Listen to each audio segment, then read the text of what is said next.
Buenas tardes y bienvenidos a este nuevo webinar de la UPF Barcelona School of Management, en los que semanalmente tenemos como objetivo reflexionar de forma colectiva sobre los principales retos del management y conectaros desde casa con nuestros expertos.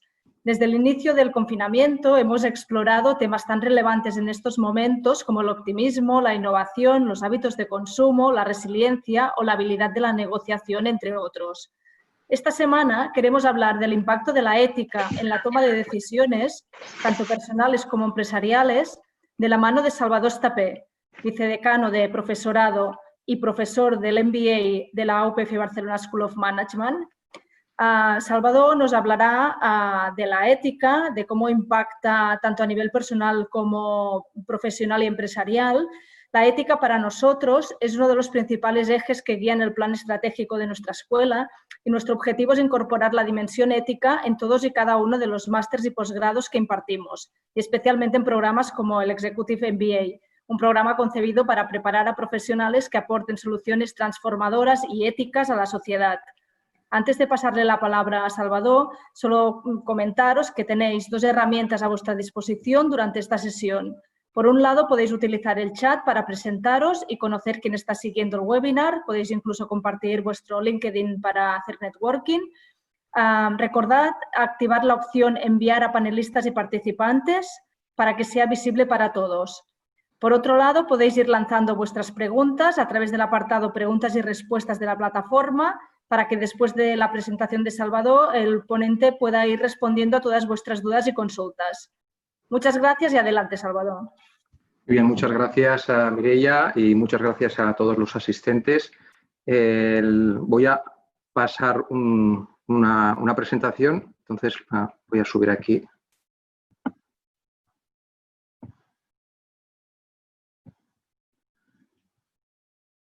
Muy bien. Un poco el origen de esta charla de hoy, como no podía ser otra cosa, fue hace 3 meses cuando empezamos con el confinamiento o el distanciamiento social, y una de las cosas que en ese momento, aparte de muchas otras, se comentaba, pues era la escasez sobre todo de algunos productos básicos como por ejemplo mascarillas, ¿no? Y en el caso de las mascarillas, una de las cosas que sorprendía era no solo la escasez que había para encontrarlas, sino también los diferentes precios que podías encontrar, desde mascarillas que tenían su precio casi bien en oro, como 10 euros por un trozo de tela, o en otros casos incluso pues, a personas que de forma altruista pues, elaboraban sus propias mascarillas y las cedían a las farmacias a cambio de la voluntad de cada uno de nosotros.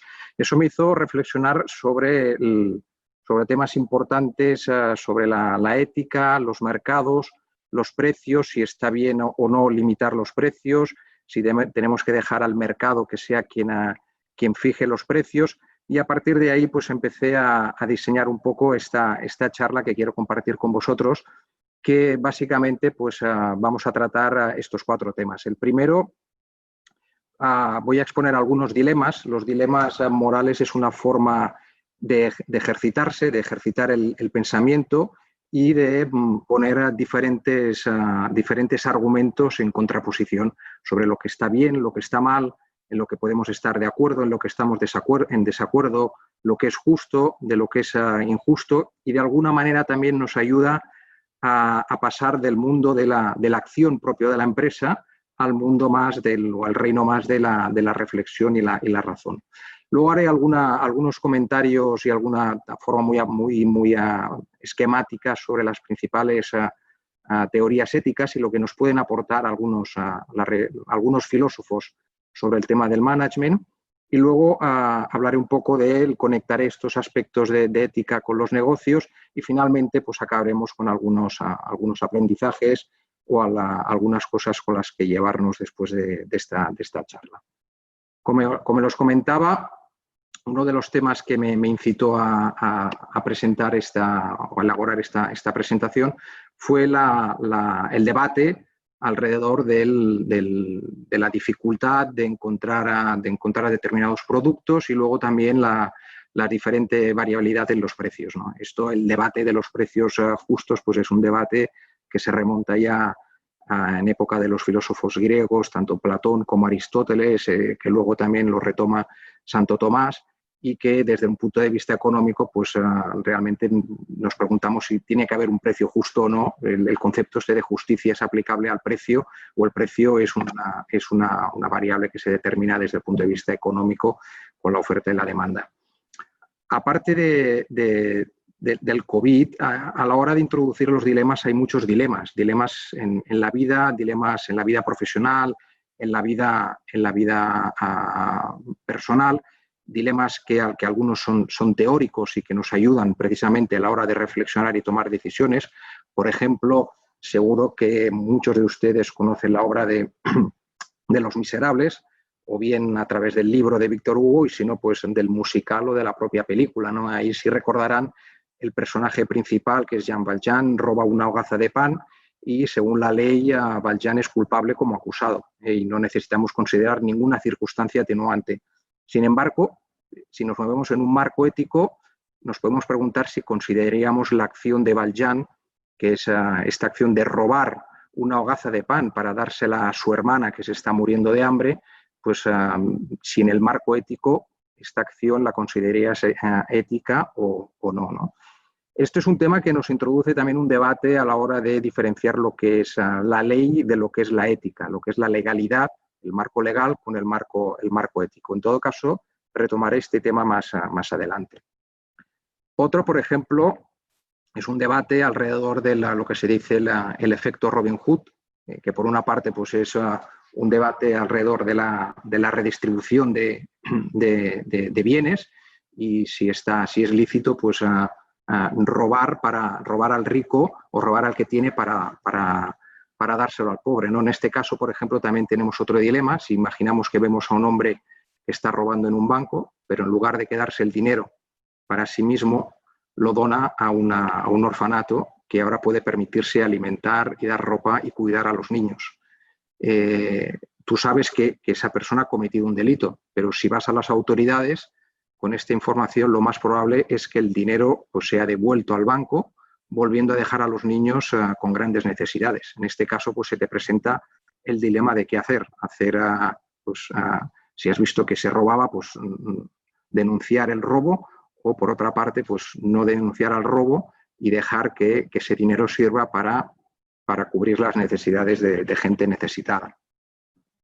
Otro dilema, por ejemplo, sería, imagina que hay una bomba que va a estallar a una cierta hora, una bomba en tu ciudad, y que tú eres la jefa de policía, de la policía local o de la policía autonómica, de la policía nacional, y has capturado al presunto terrorista y crees que tiene una información acerca de una bomba, que puede ser incluso una bomba nuclear que estallará en la ciudad ese mismo día. Y sospechas que esa persona que tienes tú en custodia pues es el que ha puesto la bomba. El reloj corre y se niega a admitir que es un terrorista o a decir dónde está la bomba. El dilema que se presenta aquí pues es si estaría bien torturarlo hasta que diga dónde está la bomba y cómo se le desactiva. Estaría bien torturar o hacer el mal en este caso para conseguir un bien que podría ser un bien superior, como evitar que la bomba estalle y como consecuencia pues salvar a otras personas. O otro dilema, por ejemplo, es el dilema de la venta de órganos, ¿no? Para trasplantes, que en la mayoría de países no está permitido, no hay un mercado abierto de venta de órganos, por ejemplo, en este caso de riñones, pero bueno, podríamos considerar que miles de personas mueren cada año a la espera de un trasplante y que si se pudiera pues, aumentar el suministro y creciera el mercado de riñones, pues podríamos salvar a estas personas.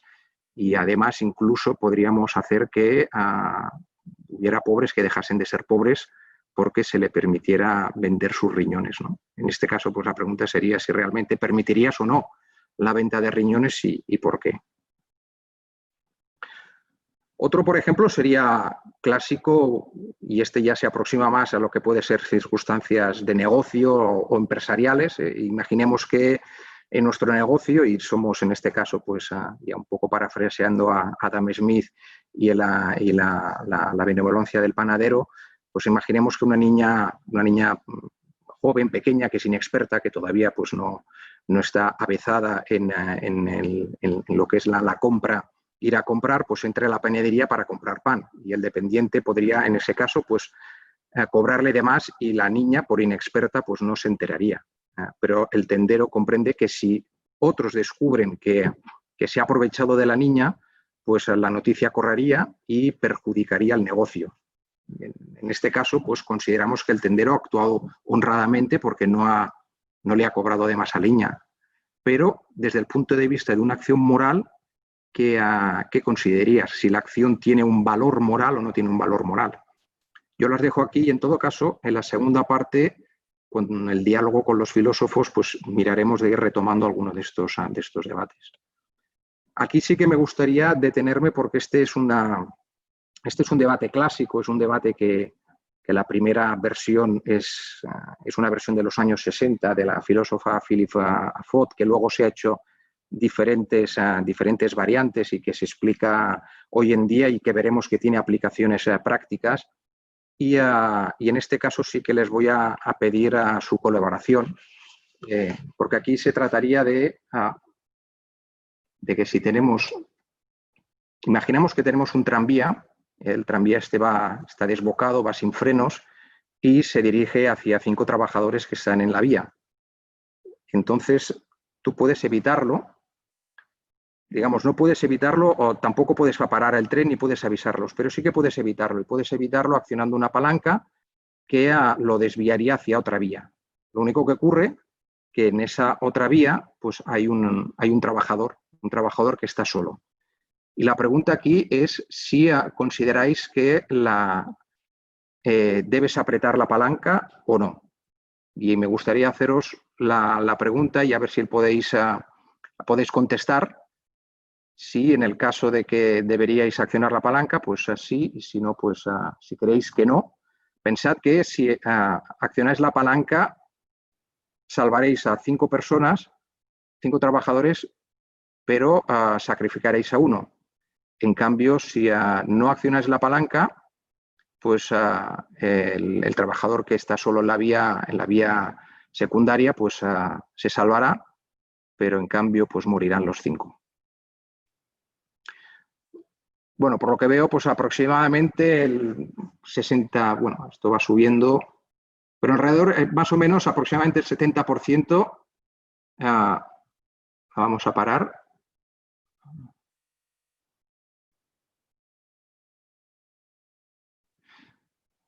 Bueno, aproximadamente el 60% y decís que sí que accionaríais, y el 40% que no.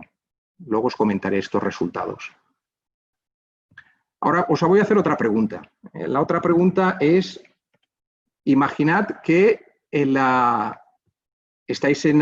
el tren, es el mismo tren que va desbocado, directo, sin frenos, a matar a 5 trabajadores que no los puedes avisar, pero en este caso tú estás en un puente, y estás en un puente, ves el tren o ves el tranvía, y a tu lado pues hay un hombre corpulento, y bueno, de alguna manera, para bien del dilema, pues en tu caso pues eres un ingeniero o sabes perfectamente que la corpulencia de ese hombre, si lo lanzas por el puente, pues conseguirá parar el tren y evitará la muerte de esos 5 trabajadores, que los conseguirá salvar, pero, claro, morirá el hombre corpulento. En este caso me gustaría haceros la pregunta de si creéis que debéis empujar o no al hombre corpulento. Si empujáis al hombre corpulento, muere el hombre corpulento y salváis a 5 personas. Si no empujáis al hombre corpulento, pues el tranvía arrollará a los 5 trabajadores.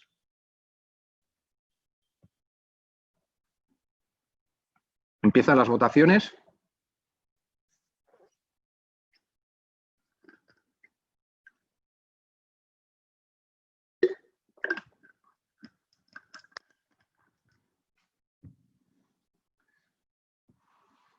Bueno, en este caso, pues han salido un 15% que ha optado por la pregunta, por la respuesta primera, es decir, de sí empujar al hombre corpulento, y al 85% no empujar al hombre corpulento.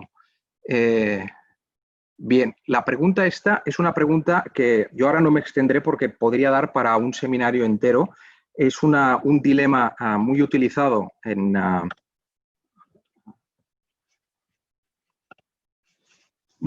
y que hoy en día incluso en todos los avances que se están haciendo respecto a coches, por ejemplo, coches autónomos, coches sin conductor, pues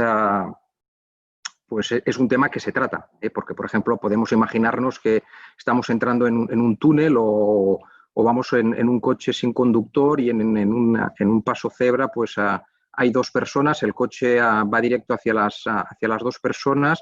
¿Y qué haría en este caso? Si mataría a las dos personas que van en el coche cambiando de dirección y chocando contra un muro, o arrollaría a las dos personas que están en el paso cebra. Estos son debates que en estos momentos pues, propios ingenieros de empresas como Google lo están tratando. Es un tema, el del tranvía, interesante porque me va a ayudar a introducir algunas de las corrientes más importantes de filosofía que han pensado o que han reflexionado sobre la moral y la ética. Entonces empezamos la segunda parte e intentaremos ir conectando algunos de los dilemas que hemos visto. Los dilemas no tienen una solución, evidentemente. Pues, por ejemplo, el dilema del tranvía, pues depende de en qué marco ético te muevas, pues optarás por una o por otra, pero cualquiera puede estar bien o cualquiera puede estar mal. El dato que sí que os quería dar es que este es un dilema que se utiliza también, por ejemplo, Harvard lo ha utilizado de forma muy amplia. Se han hecho algunas votaciones donde han participado unas 200.000 personas y los resultados salen aproximadamente, un 90% en la primera pregunta. 90% dicen que sí que accionarían la palanca y, en cambio, un 10% dicen que no accionarían la palanca. Es decir, 90% optan por sacrificar al trabajador que está en la vía secundaria a cambio de salvar a los 5 trabajadores que están en la vía principal. En cambio, la segunda pregunta, el resultado de estas 200.000 votaciones llevadas a cabo en la Universidad de Harvard, es el contrario, que se aproxima mucho más también a nuestra pequeña votación. Es decir, un 10% no arrojaría al hombre corpulento para salvar a 5 trabajadores y un 90% pues, haría lo contrario. Es decir, el 90%, perdón, no arrojaría al hombre corpulento y solo un 10% arrojaría al hombre corpulento. Evidentemente, esto plantea debates profundos porque podríamos considerar que no es lo mismo utilizar al hombre como un medio para conseguir un fin. En cambio, la palanca podría ser un medio que sí que podrías conseguir ese fin. Y luego también, desde el punto de vista de algunos de los marcos éticos que veremos ahora, pues bueno, también puedes comparar si es mejor 5 que 1 o 1 que 5. Lo que pasa es que esto también es un debate que puedes profundizarlo más y entonces también podríamos entrar en debates médicos o como el del caso del mercado de órganos. Imaginemos que tenemos a 5 enfermos que necesitan 5 trasplantes y que con 5 trasplantes los 5 enfermos sobrevivirán. Si no tienen los 5 trasplantes, pues morirán. Y en cambio tienes un enfermo que si dona esos 5 trasplantes morirá, pero salvará a los 5, ¿no? O sea, que se pueden sofisticar y complicar mucho más. Entonces, un poco para tener luz a la hora de responder o intentar responder a estos debates, qué mejor que recurrir a los filósofos. Básicamente hay tres teorías o 3 aproximaciones, 3 enfoques, que son los principales, con algunas derivaciones. Yo aquí he puesto 5. Podrían haber muchos más y en función también del tiempo podemos tratar estos 5 o menos, ¿no? Un poco por orden cronológico de aparición, aunque todos se pueden dar de forma simultánea y contemporánea, pero por orden de aparición, pues tenemos la teoría de la virtud, la teoría de la virtud de Aristóteles, que aquí, pues, en el caso de los filósofos griegos, para ellos la ética era una función del ser, era un principio rector de cómo tratar a los demás, y esto pues servía también se aplicaba al dinero, se aplicaba al comercio. Y aquí la idea fundamental, la idea de los filósofos sigue siendo relevante hoy, porque básicamente ellos hablan del concepto de virtud, en este caso sobre todo Aristóteles, y para él la virtud era el ejercicio de la lealtad, el honor, el valor, todo lo que existe tiene para él un fin, un propósito. Por eso es una ética también más teleológica. ¿Y el propósito cuál es? El propósito es la felicidad. Y para él, pues la felicidad hay que aprenderla. ¿Y cómo se aprende esta felicidad? Pues la felicidad se aprende con el tiempo.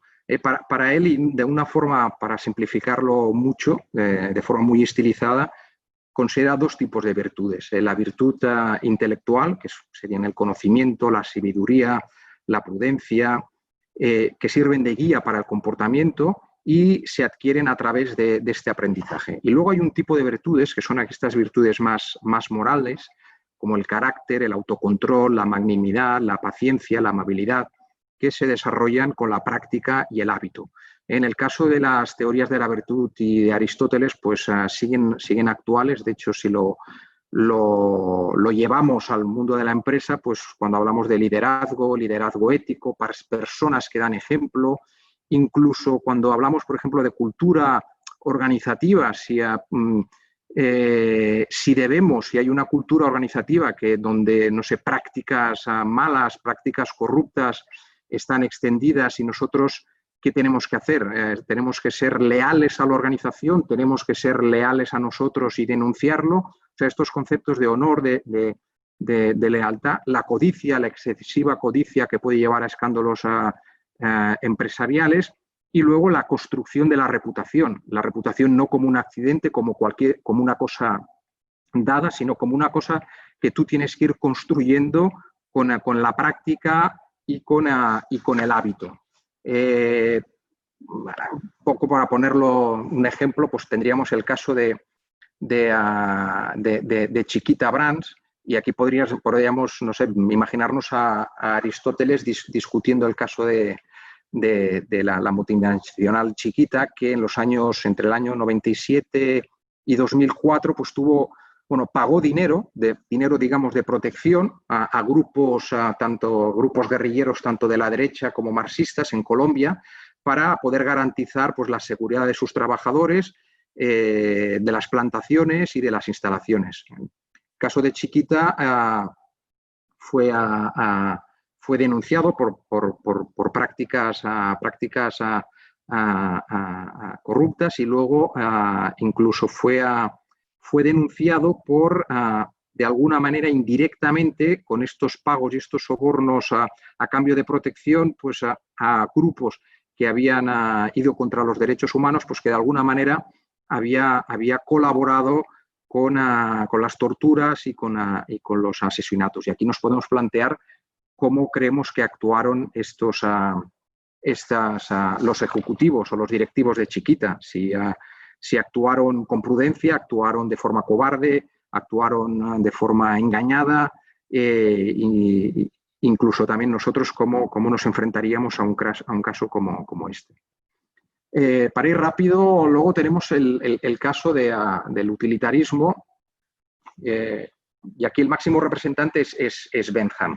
Bentham es un filósofo y jurista británico que vivió en el siglo, a caballos entre el siglo XVIII y siglo XIX. Entonces, también es importante situar el contexto histórico, porque a él le preocupaba la utilización de la razón y la ciencia para explicar el comportamiento humano, y su sistema ético consistía básicamente en cuantificar la felicidad y cuantificarlo desde el punto de vista, pues para él la ética, este sistema ético que tenía que cuantificar la felicidad con la máxima de la mayor felicidad al mayor número de personas, pues era una ética que tenía que ser empírica, cuantificable, verificable, reproducible, y la unidad fundamental de la acción humana era el concepto de utilidad, que la utilidad era sólida, era cierta y era fáctica, ¿no? Y esta utilidad pues es esta mayor felicidad para el mayor número de personas, con lo cual, por eso se le llama también consecuencialismo, porque mira la consecuencia. Y estos principios tienen 4 características, ¿no? De universalidad, que se aplica a todos los actos; objetividad, que opera más allá de pensamientos y deseos; es también la racionalidad, es decir, no entra ni en metafísicas ni en teologías; y luego se puede cuantificar. Luego, aparte de Bentham, esto también de alguna manera se atemperó con Mill, no entraré aquí, pero sí que es importante la aplicación práctica, claramente pues, en la empresa y sobre todo en los gobiernos, son los famosos análisis coste-beneficio. Y de alguna manera, algunos de los ejemplos que hemos visto anteriormente, pues se pueden... muchos de vosotros habéis hecho el análisis coste-beneficio a la hora de decir, bueno, que es mejor salvar a 5 y sacrificar a 1, o salvar a 1 y sacrificar a 5. Claro, esta lógica del coste-beneficio, que tiene muchos aspectos positivos, también a veces, llevados a su extremo, pueden llevar problemas, como por ejemplo el que ocurrió en el caso de Ford, con el Ford Pinto a principios de los años 70, cuando empezaba la introducción de los coches japoneses, sobre todo de Toyota en Estados Unidos. Entonces Ford, digamos, deprisa y corriendo, pues lanzó al mercado un coche, que era el Ford Pinto, un coche utilitario. En esa época, este tipo de coches pequeños y utilitarios llevaban el motor en la parte trasera, y era fácil también de que se incendiaran. Yo incluso tengo un recuerdo de pequeño en Barcelona, en los años 60, en el coche de mi padre, que debía ser un 600 o un 850, pues todavía tengo la imagen vívida de cómo se incendió en medio de Avenida Sarriá. Lo que ocurría con este coche es que, unido al problema del depósito que explotaba, era que tenía también poco peso, ¿no? Entonces el poco peso hacía que fuera propenso a que cualquier pequeño choque por detrás, pues el coche explotara. Y lo traigo aquí a colación porque lo que es interesante de este caso es ver hasta dónde puede llegar el límite del análisis coste-beneficio. Los ejecutivos de Ford eran conscientes de este problema. Ya digo, era un problema que también ocurría en otros tipos de coches. Lo que pasa es que hicieron su análisis coste-beneficio y vieron que era un coche que tuvo mucho éxito, que la retirada de este coche y el cambio del diseño del depósito era mucho más costoso que no la indemnización a muertos, fallecidos o heridos por los impactos y la explosión. Con lo cual, pues continuaron adelante. Este fue un caso también muy comentado. Incluso esta es una imagen de una película que incluso sacó una pequeño gag sobre este caso. Otro, por ejemplo, es el de Philip Morris, cuando se introduce en la República Checa, y también encargó unos estudios de coste-beneficio donde decía un poco los efectos positivos que podía acarrear el consumo de tabaco. Por una parte, las finanzas públicas, gracias a la recaudación de impuestos, pero otra, y esta fue el que causó más polémica, gracias a los ahorros realizados en materia de cuidados médicos a causa de la mortalidad prematura. Es decir, que el erario público no solo tenía un efecto positivo recaudando más por impuestos, sino que además ahorraba porque la gente se moría antes, con lo cual ellos mismos estaban dándose un tiro en el pie y reconociendo que el tabaco mata, ¿no? pero en este caso, pues matar pues, ahorraba dinero, ¿no? Otro filósofo es Kant. En el caso de Kant, pues igual es un poco más complejo. No se preocupa tanto por las consecuencias o el daño, sino por los motivos, por la voluntad de las personas de actuar por el bien de los demás. Y es famosa en este caso la máxima de Kant, de obra de tal modo que uses a la humanidad, tanto en tu persona como en el conjunto de la humanidad, siempre al mismo tiempo como un fin y nunca como un medio. Con lo cual, la ética kantiana, que es la deontología, se opone en este caso claramente al utilitarismo, incluso en su versión más atemperada de Mill, ¿no? ¿Qué implicaciones tiene aquí la empresa? Aquí, bueno, puede ser un poco más complicado, pero bueno, los fines operarían también como límites a la obtención de beneficios, ver cuando los fines no son legítimos y se basan en el engaño o en cualquier otra estrategia que afecte a los derechos de los individuos y a la dignidad. Y aquí pues tenemos casos incluso que sin quererlo, pues en la publicidad hemos visto ideas kantianas, como esta publicidad de Sprite que llevaba el lema de obedece a tu sed. Obedece a tu sed es una idea kantiana, porque responde al deseo, que no es un deseo recogido por nosotros, sino que es una respuesta a una obediencia a tu sed. Respondes a tu sed obedeciendo a tu sed. Otro, por ejemplo, y esto conecto con la idea del panadero, pues es el de la honestidad es tu mejor política. El panadero hemos visto que le preocupaba la honestidad y su reputación, que qué pasaría si hubiera engañado a la niña y le hubiera cobrado de más, pues que hablarían mal de él. Pero aquí para Kant esto no tiene valor moral.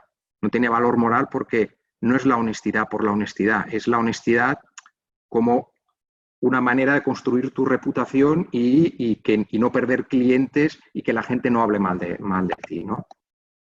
Otro caso, por ejemplo, es el de los Samsungs que explotaban y que Samsung tuvo que retirar. En este caso, en lugar de hacer el análisis coste-beneficio que pudieron hacer Philip Morris o por ejemplo, Ford, pues Samsung, aunque en un principio no lo reconoció, le costó reconocer hasta que se hizo evidente, pero al final reconoció que explotaban y asumió el coste de retirar los Galaxy Note 7, creo que eran, ¿no? Otros, por ejemplo, es el de la teoría de la justicia, de Rawls, que aquí ya un poco por falta de tiempo pues tampoco me puedo extender mucho, pero la idea principal es la idea de la justicia distributiva, ¿no? Y a veces es un poco, por ejemplo, el pensar de... aquí, por ejemplo, podemos analizar los sueldos y si nos parece justo que, no sé, por ejemplo, un maestro pueda ganar, en Estados Unidos, por ejemplo, pueda ganar $40.000 y un presentador estrella como David Letterman pueda ganar 30 millones. Y nos parece justo, ¿no? Obedece a sus méritos y los méritos es razón suficiente, tiene un componente moral. Bueno, Rawls nos diría que no, porque aquí pues igual David Letterman ha tenido la suerte, que no la ha buscado él, de nacer en una sociedad que valora mucho los programas de televisión y en cambio no tanto a los maestros. Por ejemplo, si estuviéramos en la Toscana de la Edad Media o del Renacimiento, pues igual si fuéramos pintores de frescos, pues estaríamos mucho más considerados, ¿no? Aquí hay un diálogo divertido de una película de Woody Allen, que es Recuerdos, Stardust Memory, donde a Sandy, que es el protagonista, Woody Allen, le dice, se encuentra con Jerry, un amigo suyo, y el diálogo, no pongo la voz de Woody Allen porque tampoco la podría hacer, pero dice, bueno, entonces, ¿qué haces? ¿A qué te dedicas? Le dice Sandy. ¿Sabes en qué trabajo? Soy taxista. Y le dice Sandy, bueno, se te ve bien, no hay nada de malo en eso. Y Jerry le dice, ya, pero compárame contigo, él es un cómico de éxito. Y Sandy le dice, ¿qué quieres que te diga? Yo era el chistoso del barrio, ¿no te acuerdas? Ya. Y Sandy le dice, bueno, pues ya sabes, vivimos en una sociedad que le da mucha importancia a los chistes. ¿Sabes? Si lo ves de esta manera, si yo hubiera nacido, pues si hubiera sido un indio, un indio apache, pues esos tíos no necesitaban ningún cómico para nada. Y así pues yo me habría quedado sin trabajo. Una crítica a Rawls es la de Nozick, que es un poco el filósofo de los libertarios y anarcocapitalistas. Y aquí un ejemplo pues sería el del salario de Messi, no sé cuánto está, pero pongamos que es igual que el de David Letterman, 30 millones. ¿Es justo, es ético, es moral que Messi gane 30 millones? Bueno, lo que nos diría Nozick es que imaginemos, Nozick no lo hacía con Messi, evidentemente, o Nozick murió en el año a principios del 2000, lo hizo con Bill Chamberlain, que era un jugador de baloncesto de los años 60. Pero imaginemos que cada persona que quiere ver jugar a Messi pues deposita 5 euros en una caja cada vez que compra una entrada. O incluso se conecta al televisor para ver un partido donde juega Messi. Al final lo que hay en la caja se lo queda a Messi. Es la manera más simplificada de que de alguna manera pues los aficionados pagan directamente y es interesante ver aquí la cuestión filosófica del intercambio voluntario. Al final son los aficionados que pagan a Messi de forma voluntaria. Quien no es aficionado pues no paga a Messi. Esto sirve para contrarrestar la posición de Rawls y también para comentar otros aspectos de justicia distributiva que no entraré aquí. Un poco para ir acabando, yo creo que ya he dado argumentos y no, vamos, existe realmente una ética empresarial o se trata de un oxímoron, la ética afecta o tiene algo que ver con la empresa, ¿por qué aparece la necesidad? Yo creo que a lo largo de estos media hora larga, 40 minutos, pues he dado argumentos. Aún así, yo creo que todavía prevalece mucho la máxima de los años 70 de Milton Friedman, el premio Nobel Milton Friedman, que fue el primero en hablar de la responsabilidad social de la empresa, de la responsabilidad social de la corporativa. Y para él la responsabilidad social de la empresa pues era dedicarse a maximizar el beneficio de los accionistas. Business of business is business. Y los negocios y la ética no se mezclan. Pero yo creo que, un poco, vamos rápido, yo creo que es importante dar argumentos sólidos y ya hoy en día está ya muy extendido de la importancia de la ética empresarial, porque si no nos puede, la falta de ética nos puede llevar pues, a escándalos como bueno, el caso de Siemens y los sobornos de Siemens, o por ejemplo el caso de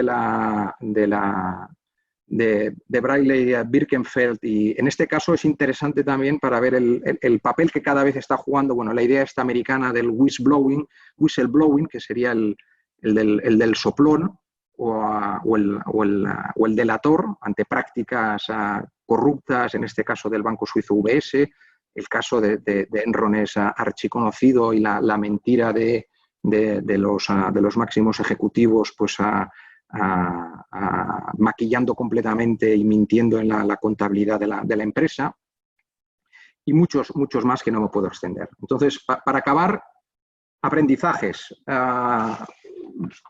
Podríamos hablar muchísimas, ¿no? Muchísimas cosas. A mí me gustaría apuntar 2 temas, que son también de 2 artículos. El primero, Goals Gone Wild, que es un trabajo que se hizo entre varias escuelas de negocio americanas y que de alguna manera hacen una crítica a lo que es las motivaciones extrínsecas o las motivaciones más de 2.0, las que están basadas más en el si haces esto, si consigues este objetivo, si consigues esta meta, si consigues estos resultados, pues tienes este bonus o tienes este variable, que son incentivos más económicos, siempre ligados a si haces esto, consigues lo otro.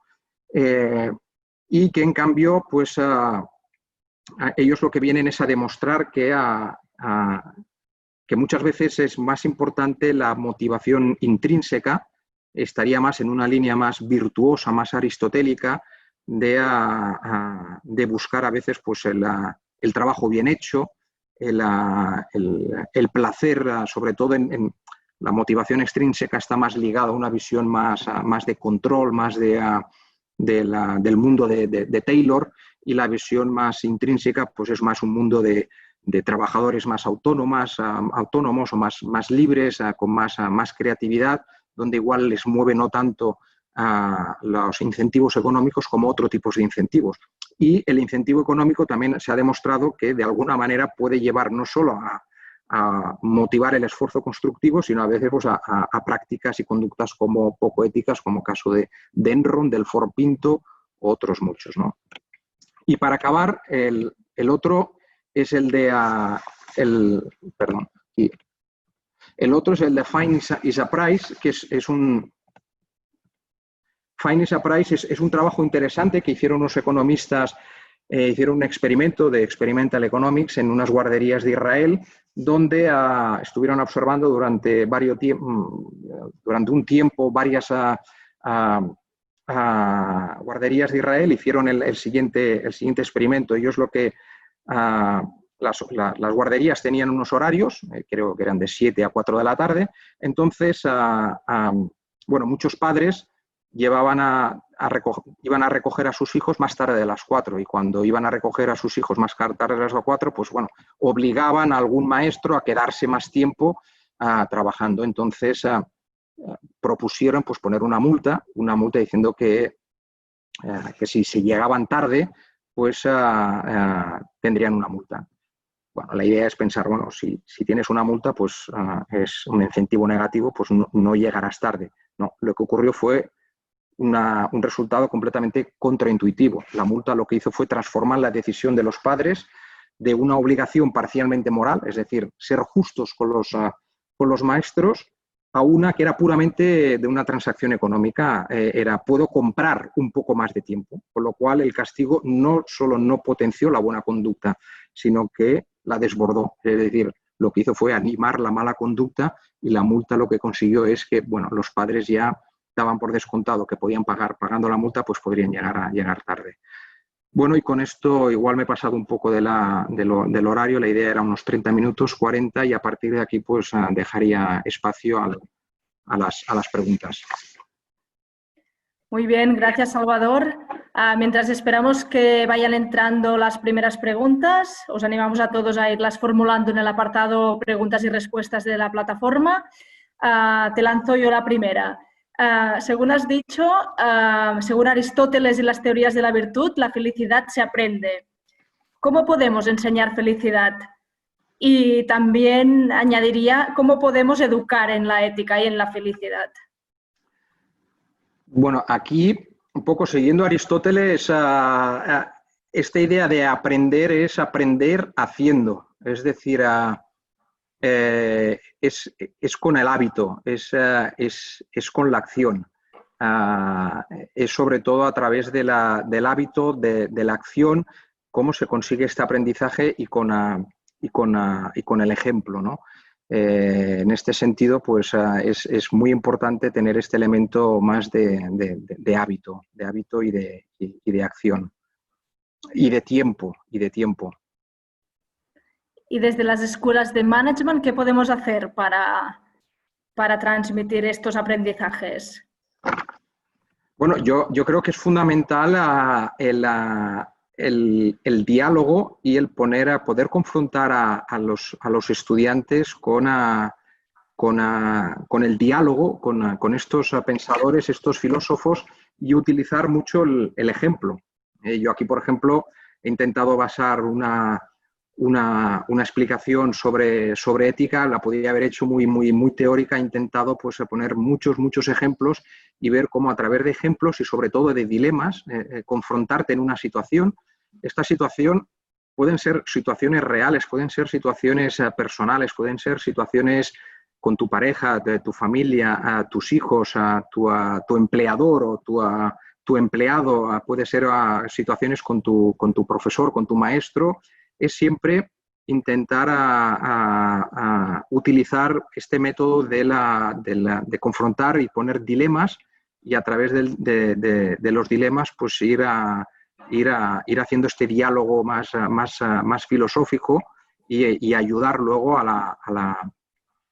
sobre todo a la toma de decisiones, porque un poco también el mensaje era aquí pues es traer un poco la reflexión y la acción a un terreno común y que haya este diálogo del mundo más de la acción y de la toma de decisiones del mundo empresarial con el mundo más digamos, de la razón o de la reflexión del mundo filosófico. Y en este sentido, las escuelas de management pues son un foro, son un ágora, son una arena, un espacio, yo creo, donde se puede fomentar este tipo de diálogo.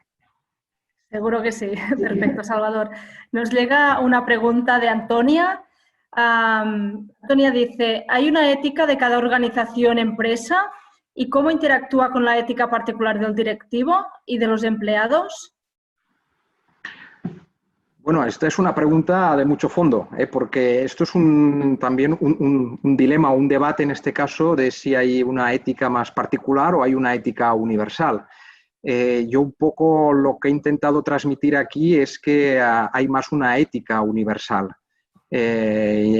Otra cosa es que puede haber una cultura de empresa. Cada empresa puede tener una cultura, una manera de hacer las cosas que se ha ido construyendo a partir del tiempo, del espacio y de las personas, pero luego hay una serie de valores morales y de comportamientos éticos que deberían trascender y ser común en todas las empresas, tanto empresas de diferentes, incluso de diferentes espacios geográficos y de diferentes culturas. Un poco por eso yo también he seleccionado este tipo de autores y de filósofos y he hecho un recorrido histórico desde el siglo XIV el siglo IV antes de Cristo con Aristóteles hasta el siglo XXI con Nozick o Rawls, para ver cómo son guías que nos deberían servir en cualquier momento. Entonces, yo diría más ir hacia modelos de universalidad de la ética y no de la particularidad. Muy bien. Tenemos una nueva pregunta de Rafael Criado. Rafael pregunta si la expresión "yo separo los negocios de la amistad" quiere decir que su comportamiento dependerá de la finalidad del objetivo que desea conseguir. ¿Crees que es así? Sí, a ver, en el mundo de la empresa, si analizamos a fondo la empresa, el entorno más de negocios, el entorno comerciales, yo diría que en general lo que está más extendido es una mentalidad más de ética utilitarista, ¿no? De ética consecuencialista. Y en este sentido, esta máxima obedece en el caso de la pregunta. Si nos situamos, por ejemplo, en una ética más kantiana o más deontológica, pues no harías esta diferencia. En una ética más virtuosa, tampoco harías esta diferencia. Es decir, es fundamental enseñar con el ejemplo y comportarte igual como te comportarías en un sitio, comportarte en otro. Es decir, no ser una persona, por ejemplo, que, no sé, muy ética y muy moral en asuntos privados, pues, no sé, con tu mujer o con tu marido o con tus hijos, y luego en la empresa pues resulta que eres, no sé, un psicópata, para entendernos, o eres una persona, o el contrario, que eres una persona que tienes un comportamiento muy ético en la empresa, que la empresa pues promueves la responsabilidad social corporativa, promueves obras caritativas a través de la empresa y eres un destacado líder empresarial responsable éticamente, y en cambio en tu casa pues tienes unos comportamientos absolutamente contrarios. Kant nos diría y Aristóteles nos diría que eso no es posible. te tienes que comportar tanto en la vida personal como en la vida profesional con unos principios. Y esos principios, los principios no son como los de Groucho Marx, que si te van bien estos y si no, pues ya tengo otros. Muy bien. Carolina Luis pregunta si en un mundo global con culturas diferentes que cada día interactúan más, ¿ves posible que esa ética universal de la que hablas realmente permee en la forma de hacer negocios de las empresas y de las personas? Debería. Y yo creo que es interesante, y esto da para otra lección, porque el tema de la ética da también para entender las diferentes culturas y a la hora de hacer negocios en diferentes ámbitos geográficos. Y en este sentido también es importante entender las culturas locales. Aquí, por ejemplo, hay un caso, que también es un caso muy estudiado en escuelas de negocio, que es la venta de Manhattan, ¿no? a Peter Stuyvesant, que compró Manhattan a los indios por cuatro fruslerías, ¿no? 4 collares. Y el debate cultural está en que lo que uno entendía como una compra, el otro no lo entendía como una venta. Lo podía entender pues, como un derecho, como unos determinados derechos o beneficios, ¿no? Entonces, yo creo que es importante desde el punto de vista de entender las diferentes culturas, pero desde el punto de vista de comportamiento ético, la ética en este sentido debería, yo creo que trasciende, ¿no? Porque si no nos podríamos encontrar, por ejemplo, y esto también es otro debate, me estoy alargando mucho, no sé si hay otras preguntas, pero si no, simplemente un punto sobre legalidad y ética. Por ejemplo, si tú consideras que está mal el trabajo infantil, pues el trabajo infantil está mal. Ahora, tú puedes considerar que, por ejemplo, no sé, en determinado país, que es un país más pobre, pues ahí hay unas leyes más laxas que permiten el trabajo infantil.